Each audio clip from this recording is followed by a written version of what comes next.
Many people first encounter Carl Jung's cognitive functions through the four-part stack: dominant, auxiliary, tertiary, and inferior. But the order of the stack is only one part of the picture. The functions also come in pairs or axes. In this video, we'll look at how those pairs work. Then we'll use that idea to open up a different way of thinking about the 16 types. The first axis is feeling and thinking. It works like a slider.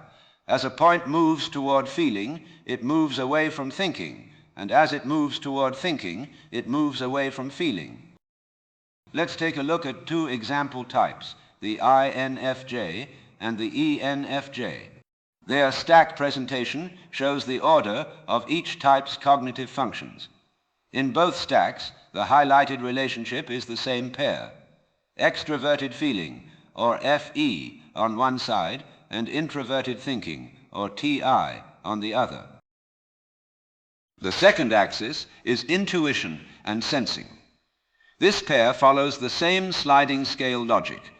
Moving toward intuition means moving away from sensing, and moving toward sensing means moving away from intuition. Now let us bring the two axes side by side and rotate one to be perpendicular to the other. One circle shows the feeling and thinking relationship, the other shows the intuition and sensing relationship. Each circle is showing the same basic idea: two opposite functions connected through one shared scale. Let's now overlap the two circles on top of each other. The field is no longer just feeling versus thinking, or intuition versus sensing. It becomes a combined map where both function pairs are active at the same time. The center represents balance. At this point, feeling and thinking are evenly held, and intuition and sensing are evenly held. None of the four functions are being pulled to an extreme.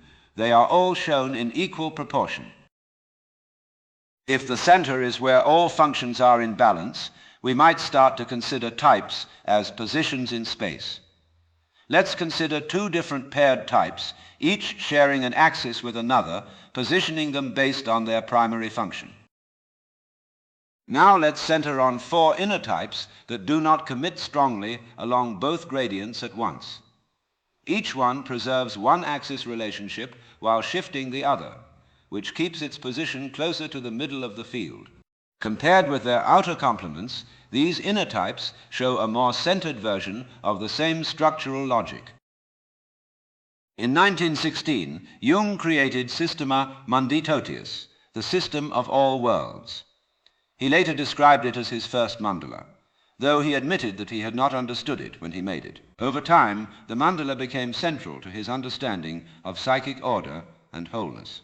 What if cultures around the world have actually been drawing maps of the 16 types all of this time?